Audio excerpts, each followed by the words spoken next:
जैसे ही अन्वी कालसत्य को आत्मसात करके बाहर निकली, पूरी सृष्टि के स्वर बदल गए थे। दिशाएं मौन हो गई थीं और समय, जो अब तक एक रेखा की तरह चलता था, अब वृत्त बन गया था। वह जहां खड़ी थी, वहां अभी और भूत का कोई भेद नहीं था। सब कुछ एक साथ धड़क रहा था, एक ही नाड़ी में। रागिनी ने धीरे से कहा, अब अगला द्वार रक्त सत्य का है। यह तुम्हें तुम्हारे ही रक्त की पुकार सुनाएगा। अन्वी ने आंखें बंद कीं और वह दृश्य सामने आया। एक टूटता हुआ महल, लपटों में झुलसती आत्माएं और एक बच्चा जो चिल्ला रहा था। माँ, वह बच्चा कोई और नहीं बल्कि अन्वी का पूर्व जन्म में जन्मा बेटा था, वेदांश। जिस सत्य को वह सदियों से छुपा रही थी, वह अब द्वार बना खड़ा था।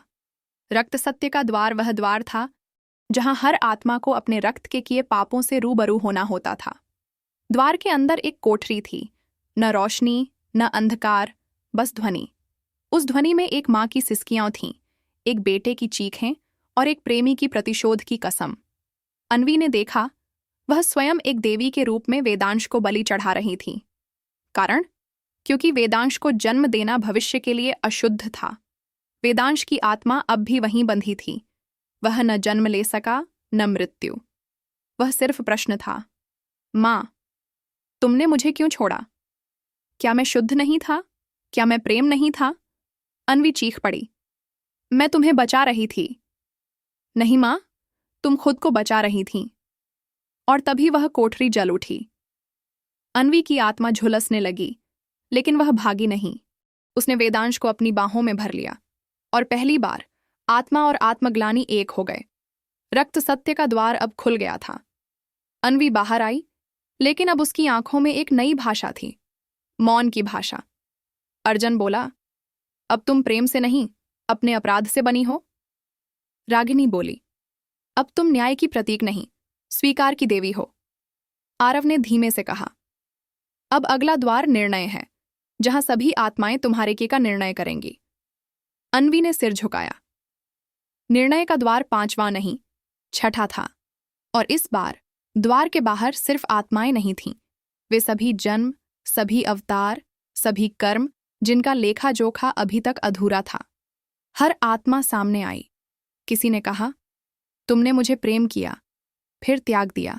दूसरे ने कहा, तुमने मुझे बचाया, लेकिन अपने लिए। तीसरे ने कहा, तुम्हारा पागलपन भी प्रेम था, लेकिन उससे मेरी मृत्यु हुई। निर्णायक स्वर में एक नई आत्मा बोली, क्या तुम्हें अपने अपराध याद हैं? अन्वी ने आंखें बंद कीं और बोली, हाँ, अब हर जन्म की गलती याद है। लेकिन मैंने भाग्य चुना नहीं था, मैंने बस प्रेम किया था। वहीं से निर्णय शुरू हुआ। आत्माएं गवाह बनी, समय न्यायाधीश। फैसला आया, अन्वी को अगला जन्म मिलेगा, लेकिन स्मृति के साथ। वह हर वो पीड़ा महसूस करेगी जो उसने किसी को दी। अन्वी मुस्कुराई, शायद यही मोक्ष है। जैसे ही अन्वी ने वह उत्तर स्वीकारा, 7वां द्वार खुल गया, आगमन द्वार। अब वह दोबारा जन्म लेने को तैयार थी, लेकिन इस बार केवल प्रेम करने के लिए नहीं, बल्कि उस प्रेम का मूल्य चुकाने के लिए अन्वी खड़ी थी। और उसकी आंखों में एक ऐसी शांति थी जिसे शब्दों से व्यक्त करना मुश्किल था। जैसे ही उसने निर्णय को स्वीकार किया, उसके मन में घने बादल छा गए थे, लेकिन अब वह पहले से कहीं अधिक मजबूत और समझदार महसूस कर रही थी। एक नई चेतना का जन्म हो चुका था, जैसे कि उसने अपनी आत्मा के सबसे अंधेरे कोने में जाकर उसकी गहराई से सत्य को खोजना शुरू किया हो। अब क्या? अर्जुन का सवाल उसके कानों में गूंजा था। अन्वी की आंखें सधी हुई थीं और वह जवाब देने से पहले कुछ समय तक खड़ी रही। उसे महसूस हो रहा था कि जो कुछ भी हुआ था, वह केवल एक शुरुआत थी। हर कदम, हर जरा सा निर्णय अब उसे कहीं न कहीं उसकी पूरी यात्रा के उद्देश्य की ओर खींच रहा था। वह स्वयं को एक नए रूप में देख रही थी। क्या यह वास्तविक मोक्ष था या फिर एक और चक्र शुरू हो चुका था? हम सब कुछ भूल चुके थे, अर्जुन, अन्वी ने धीमे स्वर में कहा। हमने इस दुनिया को हमेशा अपने अनुभवों और दर्द के माध्यम से परखा, लेकिन अब यह वक्त है कि हम इसे उस सत्य से देखें जिसे हमने कभी देखा ही नहीं। अर्जुन चुप था। उसकी आंखों में कुछ समझने की कोशिश थी, लेकिन फिर भी कुछ अधूरा सा था। क्या अन्वी सही थी? क्या वह स्वयं को सही दिशा में ले जा रही थी? तुम्हारा संघर्ष अब खत्म नहीं हुआ है, रागिनी ने कहा। तुम्हारी यात्रा सिर्फ शुरू हुई है। क्या इसका मतलब है कि मैं अब भी खुद को बदल सकती हूं? अन्वी ने रागिनी से पूछा। उसकी आवाज में हल्का डर था, लेकिन साथ ही एक आशा भी थी। तुम उस ओर बढ़ रही हो जहां तुम्हें अपनी असली पहचान मिलनी चाहिए, लेकिन यह पहचान दर्द से भरी होगी, क्योंकि जो तुम्हारे भीतर था उसे पहचानना और स्वीकार करना हमेशा आसान नहीं होता। अन्वी की आंखें भर आईं। वह इस बात को समझ रही थी। उसे अब भी उन पुरानी गलतियों का पछतावा था जिन्हें उसने अपने जीवन में किया था। क्या अब वह अपने अतीत से निकलकर एक नई शुरुआत कर सकती थी? वह सोच रही थी कि निर्णय लेने का वक्त आ गया है और इस निर्णय के बाद उसे अपने लिए नई राहें तय करनी होंगी। यह सवाल उसके मन में गूंजता रहा और उसके दिमाग में एक तस्वीर उभरने लगी। वह खुद को एक नई पहचान में देख रही थी, एक ऐसी पहचान जो अब केवल उसके सत्य और प्रेम से ही बनी थी। तुम्हें अपनी पहचान को स्वीकारने की शक्ति चाहिए, रागिनी ने कहा, लेकिन यह पहचान केवल तुम खुद को दिखा सकती हो, कोई और नहीं। अन्वी के मन में उथल पुथल मची हुई थी, लेकिन साथ ही उसने महसूस किया कि वह अब पहले से कहीं अधिक तैयार थी। उसने गहरी सांस ली और आंखें बंद कर लीं। उसे अब यह एहसास हो रहा था कि वह अपने अतीत को छोड़ने के लिए तैयार थी। अब वह अपने भविष्य की ओर बढ़ने के लिए तैयार थी। एक समय था जब अन्वी को लगता था कि वह अपनी यात्रा में अकेली है, लेकिन अब उसने महसूस किया कि हर कदम पर उसे मार्गदर्शन मिला है। वह समझ चुकी थी कि यह अकेलापन कभी भी उसका दुश्मन नहीं था, बल्कि यह उसकी ताकत बन चुका था। वह अब आत्मनिर्भर थी और उसने यह समझ लिया था कि अपने भीतर की शक्तियों को पहचानना ही असली मोक्ष है। उसने एक बार फिर से अपने सभी फैसलों का मूल्यांकन किया, वह जानते हुए भी कि हर फैसला उसे एक नई चुनौती से मिलाएगा। उसने इसे अपनाया। अन्वी अब किसी से भागने वाली नहीं थी। वह इस दुनिया में खुद को खड़ा करने के लिए तैयार थी, बिना किसी डर के। आखिरकार एक नए जन्म का समय आ चुका है, उसने खुद से कहा, और इसी पल के साथ अन्वी का निर्णय स्थिर हो गया। उसे अब किसी भी सवाल का जवाब नहीं चाहिए था, क्योंकि उसने खुद से यह पूछा था कि क्या वह अब सच्ची आज़ादी पा सकती है? क्या वह अपनी आत्मा की सच्चाई को जान सकती थी, जिसे वह हमेशा से छुपाती रही थी? अब अगला द्वार, आगमन द्वार, रागिनी ने कहा, जहां तुम सभी उत्तर पा सकोगी। अन्वी को अब समझ में आ गया था कि यह केवल एक क्षणिक यात्रा नहीं थी। यह एक जीवन की यात्रा थी, जिसमें हर गलती और हर निर्णय का मूल्य था, और अब वह इस यात्रा के अगले हिस्से के लिए तैयार थी। यह कहानी यहीं खत्म नहीं होती। आगमन द्वार पर खड़े होने का मतलब था अपनी पूरी यात्रा को एक नए नजरिए से देखना। अन्वी को समझ में आ गया था कि इस सत्य को जानने के बाद उसे वह सब कुछ बदलना होगा जो उसने पहले किया था। यह अगला कदम एक नए जीवन की ओर बढ़ने के लिए था, और यह नया जीवन केवल एक आंतरिक बदलाव के परिणाम स्वरूप ही संभव था। यहाँ मैंने एक नया, बड़ा और गहरा हिस्सा तैयार किया है, जिसे आप अगले पार्ट के रूप में ले सकते हैं। अगला द्वार, जिसे आगमन द्वार कहा जाता था, अब खुल चुका था। जैसे ही अन्वी ने उस द्वार के पास कदम रखा, उसे एक ठंडी हवा का एहसास हुआ। वह हवा उसके भीतर की खामोशी और शांति का प्रतीक थी, जैसे हर कदम के साथ वह अपने भीतर एक नई दुनिया का निर्माण कर रही हो।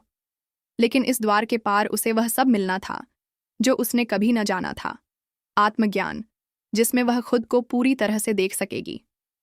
रागिनी और अर्जुन पीछे खड़े थे, और उनके चेहरों पर कोई भी भावना नहीं थी। यह उनका टेस्ट था, एक प्रक्रिया जिसके माध्यम से अन्वी को अपनी पूरी सच्चाई का सामना करना था। यह द्वार उस बिंदु तक पहुंचने की यात्रा थी जहां आत्मा और शरीर की सीमाएं मिट जाएं। अन्वी ने गहरी सांस ली और बिना एक शब्द कहे द्वार के अंदर कदम रखा। आगमन द्वार के अंदर केवल धुआं था, न कोई रूप, न कोई आवाज, बस एक कच्ची, अनदेखी ऊर्जा। अन्वी ने महसूस किया कि यह ऊर्जा उसे अपने भीतर की सबसे गहरी और छुपी हुई भावना से मिला रही थी, उसका डर। वह पहले कभी इस डर का सामना नहीं करना चाहती थी, लेकिन अब वह सामने था। उसके भीतर घबराहट महसूस हुई, जैसे उसके अस्तित्व का एक बहुत ही गहरा हिस्सा उसके खिलाफ खड़ा हो। यह डर सिर्फ शारीरिक नहीं था, बल्कि मानसिक भी था।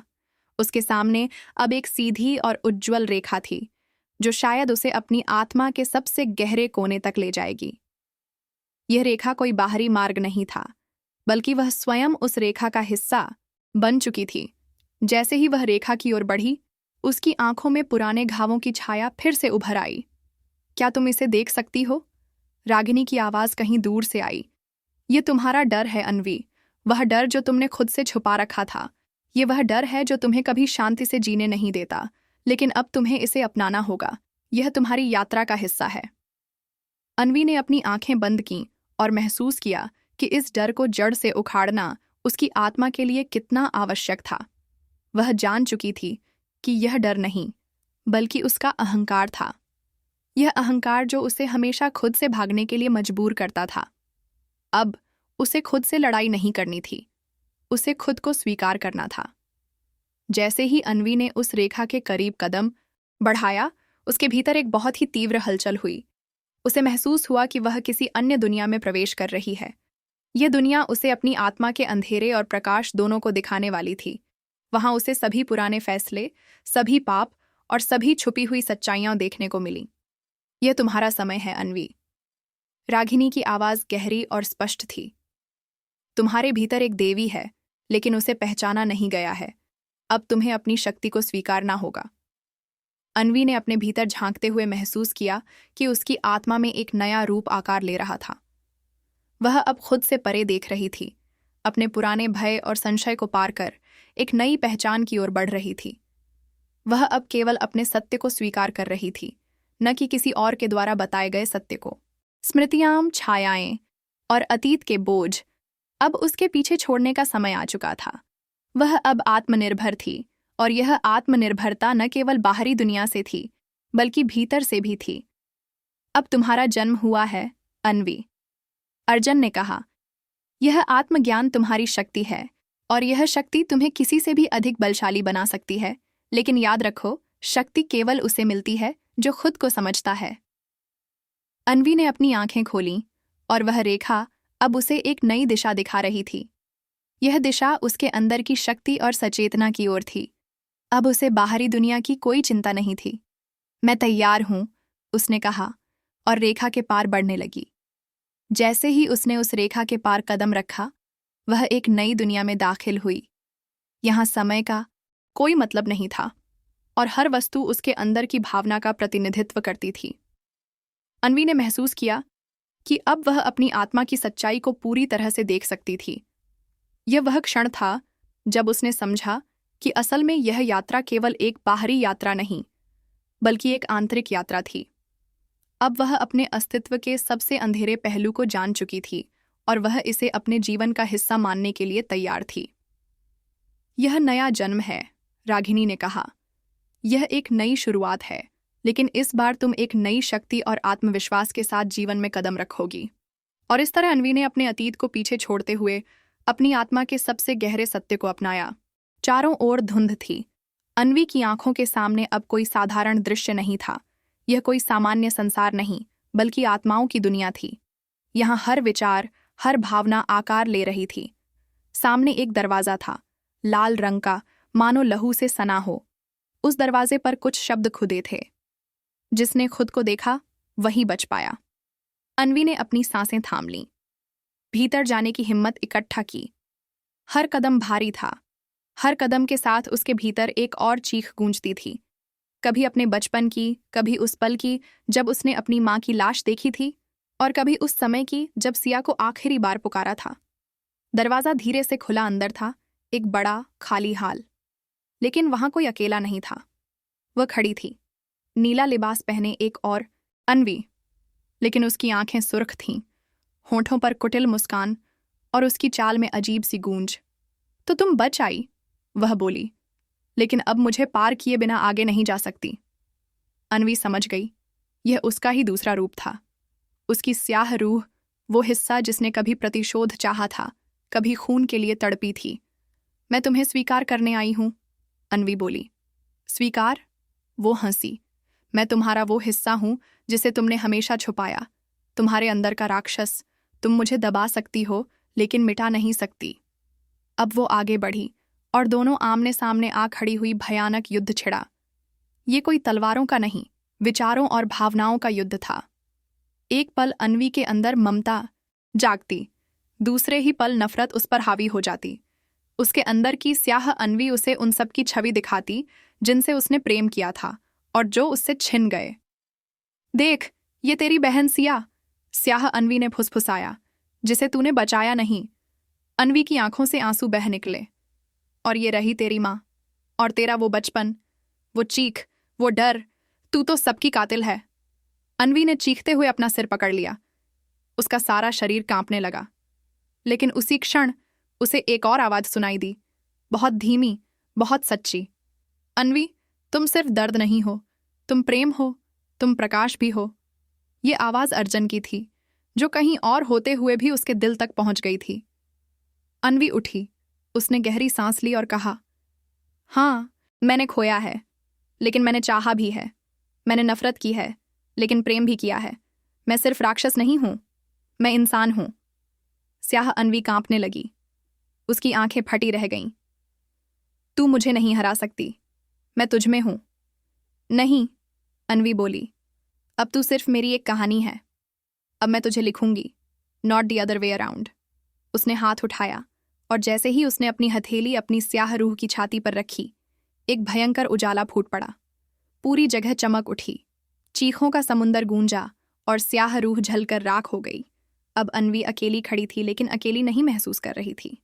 दरवाजे फिर से खुले और वहां अर्जुन खड़ा था। उसकी आंखों में गर्व था, साथ ही डर भी। तुमने उसे मार डाला? नहीं, अन्वी बोली, मैंने उसे अपनाया और फिर आजाद किया। अब? अर्जुन ने पूछा। अब हमें बाहर की दुनिया को वो सच बताना है जो कभी किसी ने न देखा था। क्या हम बच पाएंगे? अर्जुन ने कहा। अन्वी मुस्कुराई और धीरे से बोली, हम पहले से ज्यादा जिंदा हैं।